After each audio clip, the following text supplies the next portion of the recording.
Let's begin with chapter number 15 from your history book of grade 8, and the name of the chapter is The Indian National Movement 1935 to 47.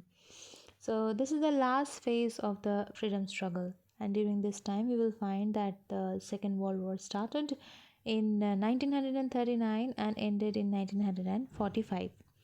Britain was a part of the Allied powers, which also included Russia, France, and later the USA.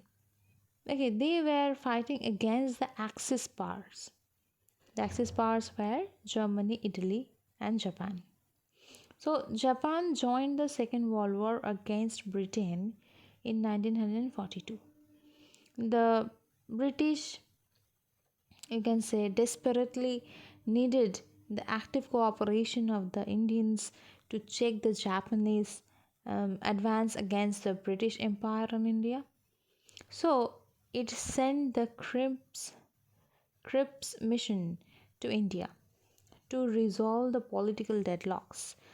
The mission failed because the British were not prepared to transfer any effective power to the Indians during the war. Next comes the Quit India movement that started in 1942.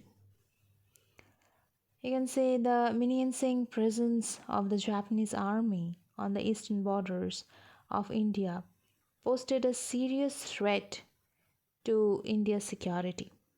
The presence of the British in India made India a target for the Japanese attack. The danger could have been averted if the Britishers left the country.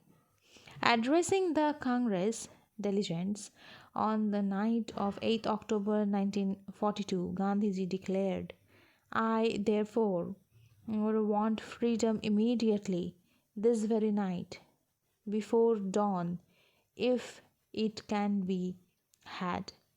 He gave to the people of his country a mantra, do or die. We shall either free India or die in the attempt. The Congress passed the Quit India resolution on 9th August. Before dawn, Gandhiji and all other important nationalist leaders were arrested. The Congress was banned. The news of this arrest, even before the movement began, shocked the nation. A spontaneous nationwide movement and protest arose.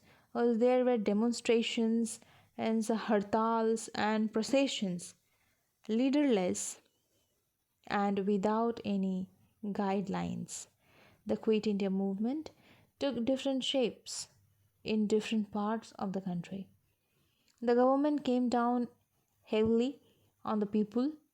They were lathi charged and fired upon. The brutality of the police enraged the people. They reacted violently. Police stations, post offices, and other government buildings were destroyed. Railway, telegraph, and telephone lines were disconnected. The army was called in to crush the revolt. Over 10,000 people were killed in police and military firing. The movement was savagely crushed within a very short period of time. Next comes the upsurge of 1942, was the last great mass challenge to British authority. It had shaken the very foundation of the British rule in India. The impact of this brief, spontaneous, and powerful outburst of nationalist sentiment was tremendous. It sounded the death knell of British rule in India.